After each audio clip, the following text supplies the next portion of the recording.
जब आप साईं बाबा को सरेंडर करते हैं तो आप ये मान के चलिए कि आपकी जितनी भी समस्या हैं या जो भी प्रॉब्लम से आप गुजरने वाले हैं, उन सब प्रॉब्लम में बाबा आपके साथ ही हैं और बाबा आपके ऊपर पूरी तरह से नजर रख रहे हैं। कभी भी आप ऐसा मत सोचिएगा कि आपके पास धन नहीं है, संपत्ति नहीं है या कुछ ऐसी चीज नहीं है जो जीवन के लिए जरूरी है। लेकिन अगर आप ये मान लें कि बाबा आपके साथ खड़े हैं तो भले ही वो सारी चीजें ना हो, वो सब चीजें समय रहते हुए आ जरूर जाएंगी। मैं ऐसा इसलिए कह रहा हूं कि शंकर राव नाम के एक भक्त थे बाबा के, जो कि शिरडी आए। शिरडी आने के बाद बाबा के उन्होंने दर्शन किए और हमेशा की तरह बाबा को ढोग लगाया। बाबा ने उनसे दक्षिणा मांगी और उन्होंने बाबा को एक बार दक्षिणा दे दी। बाबा ने फिर उनसे फिर दोबारा दक्षिणा मांगी। ऐसे करते करते बाबा ने उनसे 3-4 बार दक्षिणा मांगी, जिस वजह से जो शंकर राव है उन्हें हार कर अपना पूरा का पूरा पर्स खाली करना पड़ा। उनका पर्स पूरा खाली हो चुका था और कहीं ना कहीं उनके मन में ये विचार जरूर था कि वो अब घर वापस कैसे जाएंगे, क्योंकि उनके पास तो बिल्कुल पैसे ही नहीं बचे।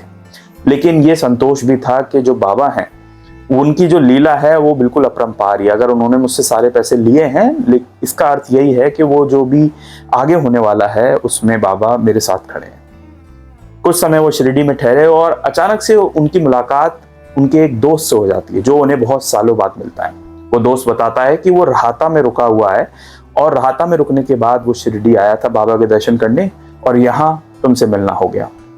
बातचीत होने के बाद वो जो दोस्त है वो 20 रुपए निकालता है और शंकर राव जी को थमा देता है।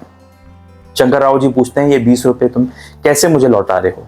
तो वो मित्र बोलता है, तुमसे मैंने लोन लिया था, तुम्हें शायद याद है या नहीं, और तुमने वो जो पैसा है वो नहीं मांगा और मैं भी चुका नहीं पाया किसी न किसी वजह से। लेकिन अब मैं यहाँ आया हूँ, तुमसे मिला हूँ, तो उस लोन, उस जो उधारी है मैंने तुमसे ली थी, वो मैं तुम्हें चुकाना चाहता हूँ, तो उसके लिए मैं तुम्हें पैसे देता हूँ।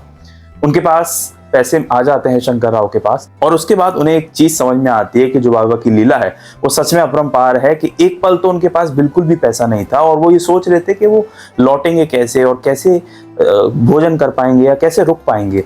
दूसरे ही पल उनके मित्र जो उन्हें सालों से नहीं मिले, वो सामने से आकर उनकी उधारी उनको लौटा देते हैं और उसके बाद वो ये समझ में आता है उनको, सच में जो बाबा की जो लीला है उसको समझना इतना आसान नहीं।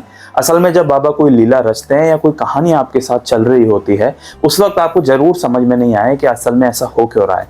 लेकिन जब वो चीज़ समाप्त हो जाती है तब बाबा के आशीर्वाद के अनुसार आपको वो चीज़ जरूर समझ में आती है कि ऐसा ऐसा आपके जीवन में आखिर क्यों हुआ।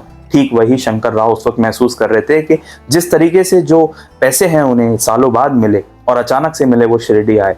तो ये बात जानकर उनको अच्छा लगा और ये चीज़ कहीं ना कहीं हमको भी ये बात समझाती है कि भले ही आपके पास कुछ ना हो, लेकिन अगर आपके साथ बाबा खड़े हैं तो वो सब चीज़ें भी जल्द ही आपके पास आ ही जाती हैं। अगर आप इसी तरह बाबा से जुड़े हुए अनुभव जानना चाहते हैं, 1918 से पहले जो भक्त शिरडी में आया करते थे, शिरडी में कैसा माहौल था, कैसे भक्त बाबा के दर्शन किया करते थे, या वो सारे अनुभव, किस्से, कहानियां सब जानना चाहते हैं, तो इस चैनल पर मैं ढेर सारी ऐसी वीडियोस आपके लिए लेकर आता रहता हूँ। अगर आप बाबा से जुड़ी हुई कहानियां जानना चाहते हैं तो आप इस चैनल को सब्सक्राइब भी कर सकते हैं। मिलेंगे एक नेक्स्ट वीडियो में एक नई कहानी, एक रियल हिस्ट्री के साथ। ओम साई राम।